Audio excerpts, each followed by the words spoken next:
Hey there, boys and girls. I'm sorry, wrong clown. Oh my gosh. He's being Krusty. If you didn't know Yes, that. Krusty the Clown. Oh, okay. I did not get that right. Simpsons, yes. Yeah. Wrong clown. I'm sorry. I needed to lighten up the mood after the movie we just saw, Joker, with Joaquin Phoenix. But first, we didn't intend this, but it seemed like we had back-to-back clown movies. Yeah, we did. And oddly enough, this was more intense and creepier than It 2, which I would not have expected.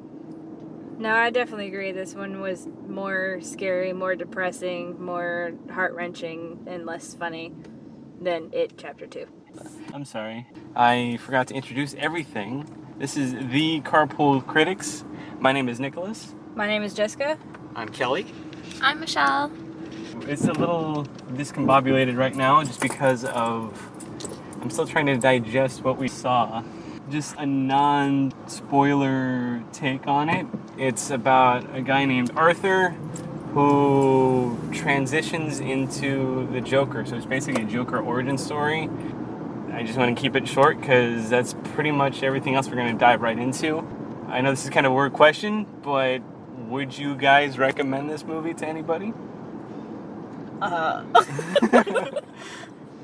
It's a good question. It's I kind don't- of. Go ahead. Oh, I was gonna say it's kind of like when you read a very, very powerful moving novel, like The Hiding Place or one of these other very powerful emotional stories. I kind of feel strange about because of the topic and the content of the movie about saying that I enjoyed it, but it was very powerful and moving in different ways. Yeah, I told Nicholas that this is probably the most depressed I ever felt at the end of a fictional movie. What about you, Michelle? I would say that I feel very confused. And I wouldn't recommend it to people who get disturbed easily, especially when it comes to just like the psychology of people. To add on to that, I would definitely say that this movie did deserve its R rating, but at the same time, I would also recognize the artistic aspects of the movie, and so I could see how it won its various awards when it premiered several weeks ago. Yeah, that was Tribeca, right? What was that? That was Tribeca? Oh yeah, at the film festival. Yep. Well, that's our very vague coverage of the non-spoiler of the Joker. If you want to listen to the spoilers, you can just listen ahead. If not, you can just skip ahead to what we're looking forward to with the trailers that was shown in the Joker. So I think the biggest theme in this movie was just the manic depressive downward spiral of Arthur. And Michelle, what did you think of Joaquin Phoenix's depiction of that downward spiral? I thought it was really heartbreaking. I went into it thinking that I was going to feel really sorry for him, Mm-hmm. but I think that more than anything, I just feel so confused and sad that he was so misunderstood. Mm-hmm. Yeah. Well, I like, because he has to write a journal for his social services person, and he writes, the worst thing about having mental illness is that people expect you to not act that way. Oh. Which I thought that was pretty interesting, because I have a few friends that are bipolar, and that is, like, they can't help it, Yeah. but people still expect them to act normal because we don't know what it's like for them and what their mind is. So I thought that was, even though it was written, I thought that was actually pretty powerful. Kelly, what do you think of the outward setting, though, the Arthur's internal conflict, but what do you think about the external conflict of what was going on in the city of Gotham at that time? I thought it was interesting with the setting of how they decided to have Gotham City in this movie. It was kind of ambiguous as to when it actually took place, but it was interesting that they made it take place in the past as opposed to being like a present day Gotham City. Right. And it made certain things that happened in the movie, as far as, you know, when there were certain crimes that happened, more believable, that things would be able to happen and that people would be able to get away with certain things, having it said in the past. Yeah, there wasn't fingerprinting or DNA. Yeah, or artificial intelligence or cameras or no things that could track CCTV. you down. Yeah. I know it had a kind of feel of like late 1970s, early 80s to me type of feel. I don't know about you guys. Well, I liked how they kind of put the setting, in air quotes, in it a bit because of Warner Brothers. Yeah, I noticed that At the too. very, very beginning when they said Warner Brothers, it was the, I think, 60s, 70s Yeah. version So- of it. So that right there, you knew that it wasn't set in modern times. Yeah, yeah, and they did a lot of different things that would, bring you into it being like an earlier type of movie, like what Jessica said. Even like how the music that they played, that really got you into that kind of mood. That was the time period that the movie was going to be taking place.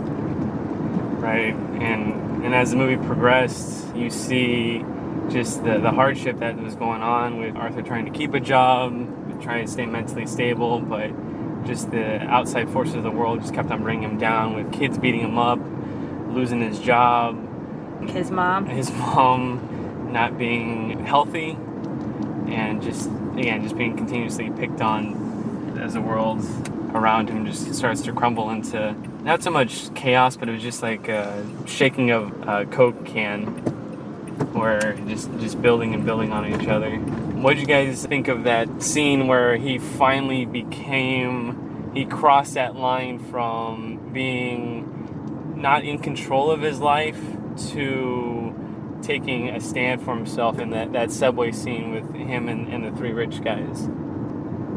I mean, I don't think that that's the moment of his turn, though. I think that's where he crossed the line. That is, yeah. When he killed those three, yes, that's when he crossed the line. But I think that's kind of, I don't know, the start of his transition, yeah. But it wasn't I think when he killed his fellow clown later on is when he finally was like embracing, this is who I am. Right.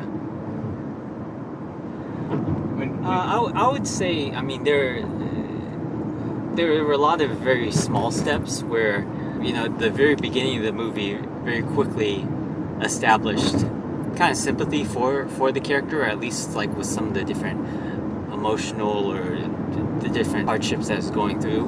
Like, I felt very sorry for him at the very beginning of the movie, but then they also established that there were different struggles that he was facing, like not just emotionally but mentally, and the entire movie I felt was taking place from his point of view, with possible exception of one scene, which was when he was kind of imagining how he was going to go onto the show, because all the other scenes that were in the movie, like Joaquin Phoenix is in every scene. And there's certain things that happen where you find out later that it's actually his point of view and didn't actually happen. Like, well, the girlfriend. Yeah. So I was suspecting that the girlfriend didn't exist. That's what I thought too. I thought the girlfriend wasn't going to exist because, well, this is kind of like spoilers from, I don't know if I'm allowed to spoil other movies, but there was a Brad Pitt movie that was back in the 90s. Yeah, I think you're saying okay. like 30 years ago. Okay. Well, so Fight Club. So Fight Club, there was a big twist. Sorry, spoilers. And so when Don't talk about Fight Club. First rule of Fight Club: do not talk about Fight Club. No, but yeah, when the girl was there, that was actually my thought, was that she didn't exist. And so when they had that twist that she did exist, but actually just all those interactions were imaginary outside the first one. I did think she was real at the start, Yeah. but then she kept showing up, but she didn't have her daughter. Yeah. And that was when I was like, she's not real. Yeah. I would say with that scene where she was there, she said, "Oh, you're the person that's down the hall," kind of like implying that they hadn't really spent that much time together. Right. And then when he had that thing where he pretended like he was shooting himself, which was the same thing that she did. And then it quickly flashed all these different things, which I took it to mean that all those other things never happened, and the only thing that happened was the very first interaction. Right. Which is why that was the only thing that she remembered, and she just vaguely remembered that he was the person from down the hall. And so all the different things, like the first time when he like went into a room and kissed her, and there was the booming music that was going like that, all that like never happened. Right. That's how I interpreted it. But there's lots of different things, like with the Joker in the comics, is that he doesn't really know what is true. Or there was a famous line, I think it might have been from The Killing Joke, where he talked about his origin. He says, I don't know what's true, but sometimes I prefer my origin to be multiple choice, or something to that extent. And there were lots of different things that kind of make you question how much of the things are actually true. And so one being the girl that we thought was the girlfriend. And then another thing is at the end where he was kind of telling the story. Well, it's like, well, how much of this movie actually happened? Because it's all from his point of view, and he's an unreliable narrative because he has these issues. And even at the end, like when he was running through the hall, if you kind of paid attention, there was one where he ran through a door and then he ran through a door again, like the same direction. Yeah. Kind of like those old comedy kind of things with the clowns and like the fake doors. But it's like, well, that can't really happen. And so it's like, how much of this is in his mind? Is the whole thing in his mind? Or, you and the audience are kind of like taking along for the ride. But with this movie, there were a lot of murders that happened, but all of the murders that involved female characters were either implied and off screen. He did kill his mom on screen, though. Oh, yes. Oh, yeah, you're right, he did. I forgot about that. But not to sound negative, I feel like hers was justified. Which sounds really bad if you haven't seen the movie. I know. Because she had mental issues, and to the point where she honestly thought that Arthur was her real son and was fathered by Thomas Wayne. Yeah. When in reality he was adopted. And that scene was heartbreaking to watch. And a lot of this movie was heartbreaking to watch. Yeah. But when he finds out that he actually was adopted and that his mom's boyfriend would beat him, and that's the reason why he has the laughing condition, because he had brain trauma. Oh, I didn't catch that. Yeah. Oh, okay, I was trying to listen to see like if there was a reason in there. Yeah, so the doctor is talking to the young mom, because was it Frances Conroy plays his mom. She was in American Horror Stories, but the one who plays the younger version, she is saying, it's like, Thomas Wayne is a good man. He's the father of my son. It's like, no. It's like, he was adopted. It's like, we found your son chained to a radiator, completely malnourished, bruises, and head trauma. So that's a quick little thing that he says. It's like, no, it's Thomas Wayne is the father. He's a good man. Like, she's completely adamant that Thomas Wayne and her had an affair, which never happened. And a lot of the things, like when he was talking about, or when they had that flashback where it was the doctor, he was reading the notes and he was envisioning the doctor talking to the mom when the mom was in the asylum. When she was talking about like all those different symptoms that she was noticing, I was thinking, oh, these are like the same things that the Joker is noticing, like with believing these different stories or believing things that didn't actually happen. And so it's kind of like a little bit of foreshadowing there. Yeah. Another driving force in this film was Robert De Niro's character, Murray, kind of playing Johnny Carson type of Late character. night. Yeah, late night person. Michelle, what do you think of Robert De Niro's performance in this? I was disappointed. I mean, I think his acting was great, but just the confrontation that they had wasn't what I was expecting. Okay. I think that it was interesting that they continued to have a dialogue even when it seemed like the interview was going off rails. And I don't know that conversation was very believable for me. You wouldn't stay and talk to a murderer? Yeah, I would have gone with the guy who was off camera going like cutting, like cut it. There are actually a few scenes that kind of pulled me out a little bit that I'm like, I don't know that this would be believable, but actually the first time that I kind of felt that was actually in the subway when there were the three businessmen that were harassing that one lady, and then he started doing his nervous laughter, and then they came up to him. I don't know, I would just think that if there was a situation like that, they would be more likely to just back away slowly. Because, well, it seemed like they were drunk. Yeah, they were. So, yeah. I think that's probably why they did it. Yeah. But I would say that during that entire scene with Robert De Niro's character, that was like more more afraid for the other people that were there Yeah. more than anything else. And there are several scenes that were kind of like that, where you really weren't sure what was going to happen. And I would say the first scene would be when he had the friend that gave him the gun that was in his apartment. Mm-hmm. And when he killed him, and the little person's there, and you weren't sure like what he was going to do with him, you know, if he was going to get out alive or if he wasn't. And then the second one was in the studio. Yeah, it does remind me a lot of how the Joker's portrayed in the comics, where you don't really know what he's going to do. Like, he might buy you an ice cream, or he might like kill you or something. Well, that was like very. Yeah, because he knew he was going on the Murray show, and he kept practicing the knock knock joke where he was going to pretend to kill himself, and then he does the knock knock joke, and he does this really awful joke. I actually heard somebody like react as soon as he says knock knock, and somebody reacted. I thought it was Michelle. It wasn't. But it was like, so I'm just like, I was kind of going in on myself because I was like, oh, because I was wondering if he was actually going to shoot himself, but then he ends up changing his whole thing and does that awful, not to be repeated joke. But then at the end when he does kill Murray, but when it actually happened, I was still kind of shocked. Yeah. I don't know. It's sad because he does actually have a good point, because he, like Thomas Wayne on his high horse, like on his high wealthy pedestal kind of thing, he doesn't see what's going on down below. But then his main point being that Murray is just as bad. I was kind of surprised because there's certain themes that they had in the movie. One of them is that kind of him like going crazy, but also like finding himself at the same time. Like, as his like perception of his life like got better, then the music became like more stronger. Mm-hmm. Like that And- sports theme? Yeah, sort sports- of. They had Yeah, they had a lot of like violinist kind of themes, which was very reminiscent of the Joker from The Dark Knight. They also had the drums, which was very similar to Nolan's Batman in some ways. And lots of times the drums kind of was very similar to like a heartbeat. And so when there were like very emotional moments, then the drums would go louder. And they would also do other kinds of things, like when they showed that he was going crazy, the music would be louder, camera would get a little bit out of focus, some of the other noises around would kind of get drowned out.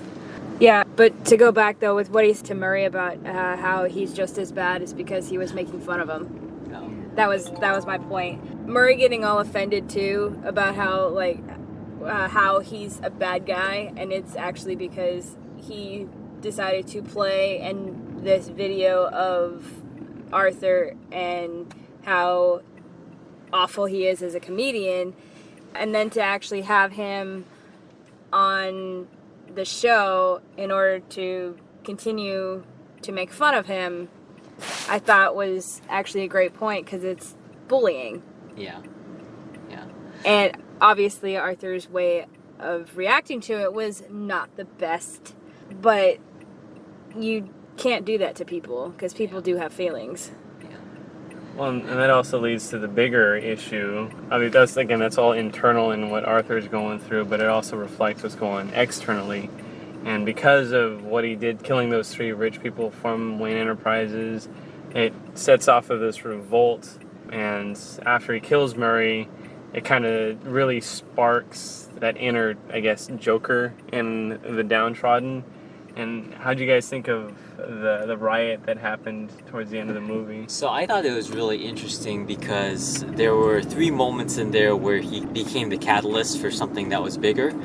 When he shot the 3 people on the train, and that was the first thing, because prior to that there was already some protest because Thomas had publicly called some of the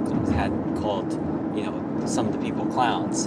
And then since those 3 people all worked for Thomas and the suspect was a clown, and that kind of furthered the wearing of the masks and the riots and that sort of thing. And then the second one was when he was being chased by the 2 police officers, and he ran into the subway. And then as he went into the subway, there was like a group of rioters, and one of the police officers accidentally shot one of them while they were trying to chase after Arthur, and then they got mobbed. And so that kind of escalated the whole thing, and then it became a new story about rioters shooting the police officers. And then the last one, of course, was when he shot De Niro's character, and then everyone started rioting in the streets.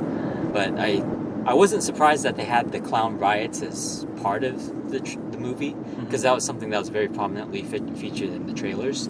I was surprised when they talked about the reason for the clown riot being there to begin with, because that was something that was there before Arthur did any of those things. But the things that he did do in those 3 moments really escalated everything. The one thing I thought that was shocking that they tied into it, which I didn't think that they were going to do, but I guess it's a Batman movie and you always have to incorporate this, but the Joker riots led to the death of Thomas and Martha Wayne, and Which is not what happened in the comics, but that's beside the point. yeah. Well, as soon as I saw them walk by that little opera house thing, and then they walk out the door, I'm like, oh, this is where that's going. But it was very similar, like in some sense, to 1989 Batman, where Joker was involved in the killing, although that was a much more direct thing, with him being the one that, spoiler alert, actually shoots Bruce's parents. Who does? In the Jack Nicholson 1989 Yeah. Batman, the pre-Joker is the one that kills the parents. So Jack Nicholson kills him? Well, it's a younger version of Jack Nicholson that looks like Jack Nicholson, but not actually him. He has a similar hairstyle, looks kind of similar to him, but in the flashback. That's actually pretty interesting that you say that, because did you notice what the license plate was for the police? Yeah, I didn't. 919. Right? It was what? 9189. But So I don't know what that is. Well, no, because Oh. 1989. Oh, 1989. But it was yeah. 9189. But if you just switch the 9 and 1, it's 1989. Because I was curious. I was like, Oh, okay. I wonder if 9/1. I wonder if that was on September 1st. I'm wondering now if that movie came out on September 1st. I can that find would be out. interesting to see if that was a Batman 1989 reference. Well, did you guys catch any other ties to any other Joker movies or? There were a few. So again, I mean the most obvious one I felt was The Killing Joke, when his backstory is being a failed comedian. Uh-huh. That was something that they played into. When he went on stage, that was very similar to The Dark Knight Returns, in that he goes on the talk show and the people think that he's sane, and then he kills, well, someone. Or then I would say that the style of the costume, and kind of his mannerisms when he was first called to go out on the stage on that scene, I got a very Cesar Romero kind of vibe to him, because the colors of his suit were very similar to that Joker, and he was very kind of had that sort of demeanor, so that reminded me of that. After he kills De Niro and there's riots in the street, they have one scene where the cop car is going, and he's looking out the window, or his face is near the window. Uh-huh. That was very similar, I felt like, in how it was shot in The Dark Knight, when the Joker has his head out the window. I can't remember what. I think that was after he escaped from the oh prison. yeah, that's right. That was after there was the explosion with Harvey Dent and the others, and Right. escaped. Yeah, but that was very similar. And then also the one shot in front of that building, the building with the stairs with the pillars, Mhm. where they had the banners of, I think that was Thomas Wayne for mayor, but it reminded me of, they had that same building in 2 of Tim Burton's Batman movies, where Commissioner Gordon would be giving announcements outside, or when, I want to say when Joker in the 1989 Batman killed the first person, where he's like, the pen is truly mightier than the sword, and then darts the guy in the neck. Uh-huh. I think it was in front of that building, but I could be mistaken, but that's what that reminded me of, that particular building and how it was shot. Yeah, there's definitely similarities to it. by the way, September 1st, 1989 was when it was released at a film festival. Oh, okay, so then that would be 9/1/1989. Yeah, it was released on the June 23rd of 1989 but at a France film festival it was 9/1/89. So, because you said it was at the Tribeca Film Festival. That it won all those awards. Oh, okay, so So maybe that's why they did it. Huh. I don't know. Maybe. Maybe. There was a scene at the beginning of the film that actually reminded me of a different film, which was when he was dancing with his shirt off, and you really see how skeletal he is. Yeah. It reminded me of The Machinist with Christian Bale, Oh, yeah. who also plays Batman. I don't know if that was intentional, but because he does the exact same move where he, like, you see that he's literally just skin and bones. I don't think I could lose 50 pounds. No. One thing that I know some of the reviews, one of them compared this movie and its demeanor and tone to Taxi Driver, where you just go down this rabbit hole of Robert De Niro, who was in this movie, who comes back from Vietnam and he has all this PTSD and he just tries to get involved with this woman who's part of this political campaign, and it just spirals lower and lower from there, which was a very, very dark movie that people like. I saw it once and I wasn't really a fan of it, but I guess I didn't really appreciate it because I couldn't relate to any of that. But not to say I can relate to anything in the Joker, but small margins of it where sometimes there's things that are out of your control that starts to weigh you down mentally, and even if you are struggling mentally, it can escalate and just build on itself. Because like the old saying goes, when it rains it pours, and definitely in this film it was pouring rain on Arthur. Usually at this point we go over our favorite part of the movie, but I guess we can go with the most disturbing parts of the movie. Do you guys have any on the top of your head? For me, I think it's all the small stuff. So it kind of builds off of what you were just saying, but from the other perspective, because there was one point where I think the boss was telling him to return the sign that the kids had stolen from him and beat him up with. And he said, "Why would I keep a sign?" And the boss said, "Why does anyone do anything?" And the reaction on his face, to me, was really heartbreaking, because it almost was like the moment he lost a little bit of like innocence.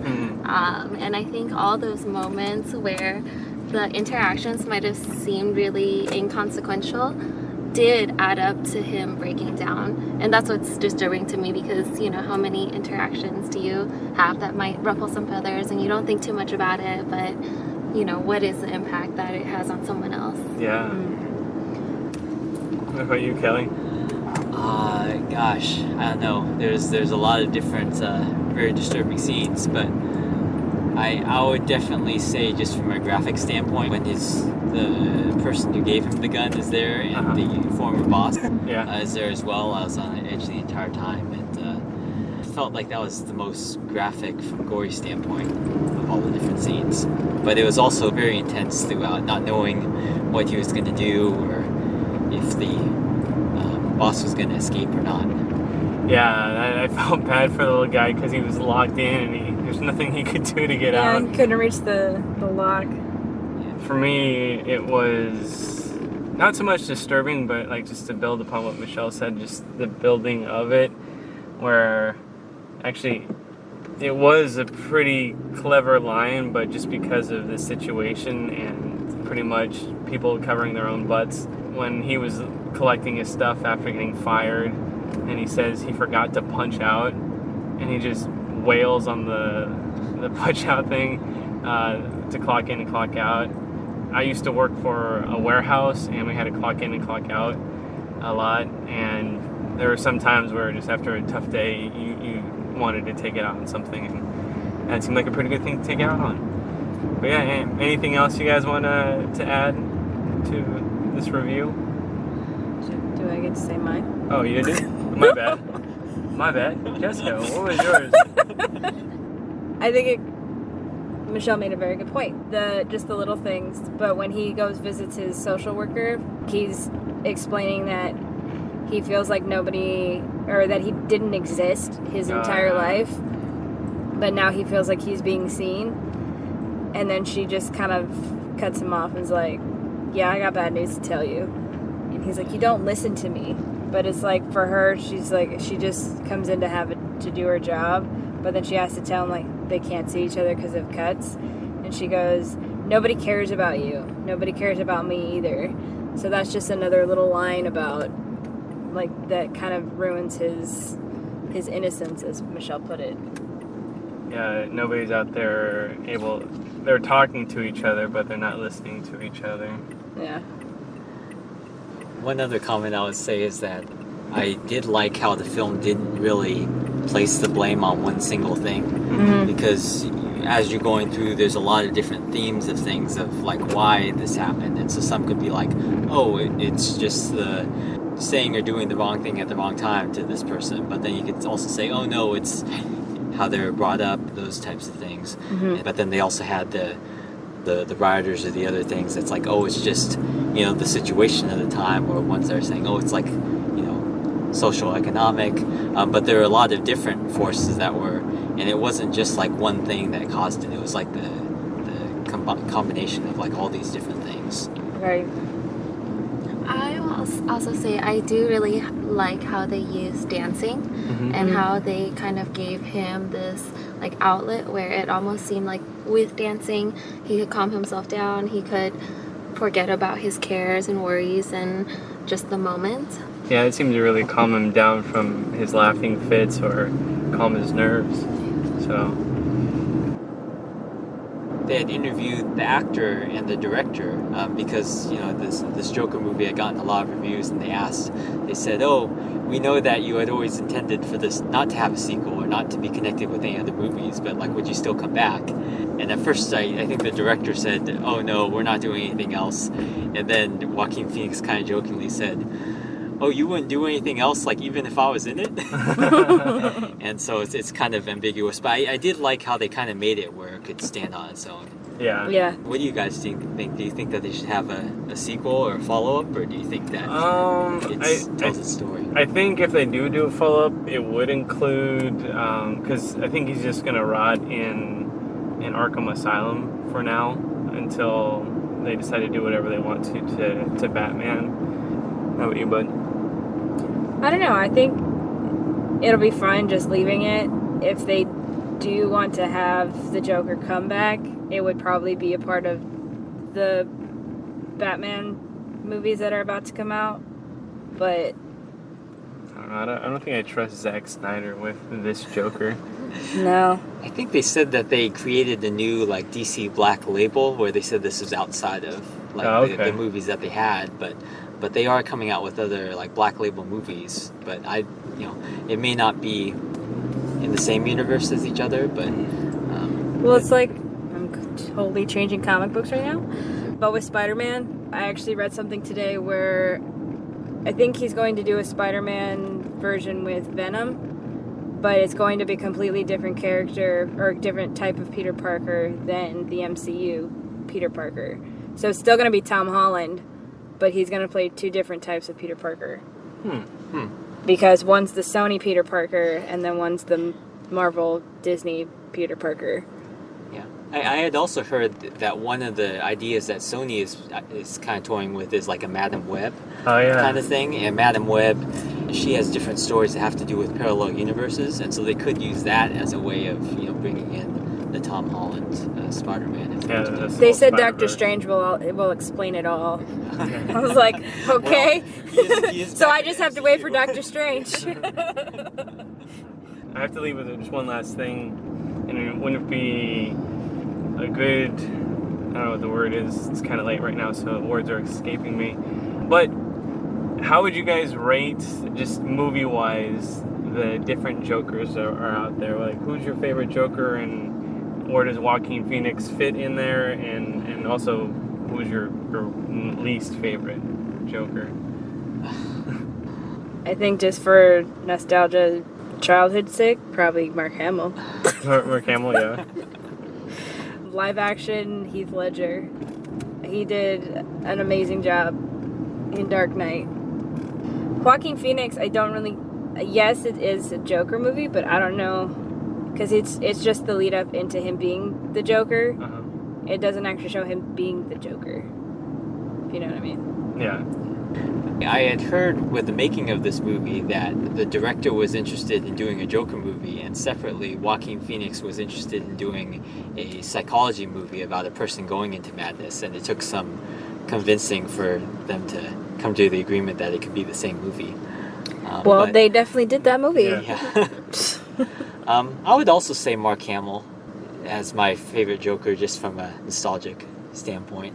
I'd probably say Heath Ledger next. It's hard to rank all these because so many of these are kind of like standing on the backs of other performers that have gone before, or that you could see some influence from them. But I did think that Joaquin Phoenix did a fantastic job for what he was portraying. It didn't feel like he was imitating anything, but there were aspects of other Jokers. I would also like to give a shout out, even though he was never technically the Joker, the guy that was on Gotham, Cameron Monaghan. Oh, yeah. I think that's his name. Yeah. But he was fantastic in the roles that he played. So He did do a good job in Gotham. Are you familiar with any other Jokers, Michelle? No. That's okay. But for me, for sure, I think this was a good bounce back for the Joker after Jared Leto's in Suicide Squad. I totally forgot about that one. Yeah, I think everybody wants to try to forget about that one. Because I didn't really buy the whole gangster Joker that they tried to portray in that one. To go to this and going back to the mentally disturbed aspect of it was a good reset button for me. But don't forget, you also had the Lego Batman Joker. Yeah, it doesn't count. That was our review of the Joker or Joker. We're now going to go into movie trailers that was before that. I know that was about, 2-3 hours ago. So it might be hard to remember. Was there any movies that you guys are interested in seeing? I was very interested in the one by Clint Eastwood that Clint Eastwood directed. I actually did not know anything about the background of that story. Jessica kind of showed me a Wikipedia article about it. I actually just first heard about this movie in the morning because I saw something that popped up on my feed. But I believe you had said it was about the Olympic Yeah, the bombings. 1996 Atlanta Olympic bombing. But it's based off of a true story. My understanding is about the bombing in person was he a hero in it, or was it someone that was framed? Perhaps Jessica can tell a little bit more about that, because I don't know about the history. I just know that the trailer was very moving, and Clint Eastwood does a lot of these true story kind of movies that are very powerful. So the movie's called Richard Jewell. From what I understand, from what I read on IMDb and from what I saw, he was a security guard who found a bag and he ended up saving people's lives. But a journalist decided to run an article saying that he was the bomber, and they printed out this false information and ended up getting the police to think that he was the one who did it. So it's just him being falsely accused. I don't know if he was involved or if he wasn't involved. I don't know that much into it, but from what it reads, it sounds like he was falsely accused and his name was slandered through the media, and how he has to fight to get his name back as well as show his innocence. Yeah, it kind of has a Making a Murderer type of feel to it, where he's not the sharpest tool in the shed. Yeah. But I felt like there were a lot of things that really reminded me of Sully when I was watching that trailer, though, because Sully being the story about how Sully Sullenberg saved the flight without any casualties, and how he was a hero in the media, and then but behind the scenes there were different things that happened, which he was going through trials with the different hearings and with people questioning, not knowing if he was going to be able to fly again. Those things that were happening behind the scenes, and so that kind of being a story about like the real story behind the hero. And so I felt like that was a similar type of thing that they were trying to portray with the trailer. Again, I don't really know anything about the history, but at least that's how I felt when I watched that trailer. So I'm interested to know more about the true story. Yeah. what about you, Michelle? Any interesting ones that you saw? Yeah, I'm interested in seeing Harriet. It's about Harriet Tubman and how she helped free slaves with the Underground Railroad. And, I'm not too good at history, but I think that it's good to continue to talk about what's happened in the past and what's gotten us to where we are today, and just to see that perspective. So I'm looking forward to that.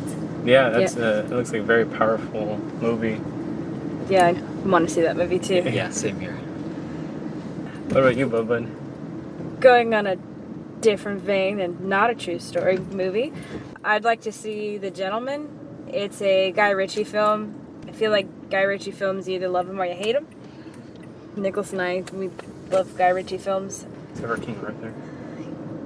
Does that really count? Yeah. But it's this film where it seems like Matthew McConaughey is a marijuana kingpin in London, maybe? And his right-hand man is Charlie Hunnam. He has to deal with Hugh Grant. There's probably going to be a lot of fast-talking, slow motion, good storytelling going on, because that's pretty much Guy Ritchie. Yep. Definitely, it's going to be an interesting one to see if he can rebound from, like I said, King Arthur. Well, he did a good job with Aladdin, so. I know, that was unexpected. Yeah. Did you see Aladdin? Not yet. Yeah, that's a apparently- Guy Ritchie film. Ah. Yeah, Nicholas and I went to go see the movie, and we're like, it's like, okay, it's gonna be this type of movie. And then we see directed by Guy Ritchie, we're like, okay, it's gotta be this type of movie. Yeah, that was definitely surprising. Yeah. What about you, Nicholas? For me, it was 1917. It's a World War I film. I guess it's following Kelly and Michelle's. It's based on a true story. Where I do like true story films, guys. where these two English soldiers are tasked with running over no man's land into enemy territory to warn a battalion that all their information they got is wrong and that they need to stop the attack. So time is of the essence, but also making sure they get the message there safely is also a big part of it. And it looks like a good race against the clock. And it's directed by Sam Mendes, who did Skyfall, which I thought was pretty well done. Colin Firth is in it. Was it Benedict Cumberbatch? Benedict Cumberbatch is in it. Also, the guy that was in Blinded by the Light and Game of Thrones is in it. It's Tillman Baratheon. I don't know his real name. That seems pretty interesting. This was our review and what we're looking forward to of The Joker. But yeah, it's been an absolute pleasure having you guys on. Thanks for having us. You guys were mentioned on our first pod video that we had, so it's really cool to have you guys here to review movies, and we definitely need to do this again. Yeah. This has been The Carpool Critics. I've been Nicholas. I'm Jessica. I'm Kelly. I'm Michelle. And remember, that's life.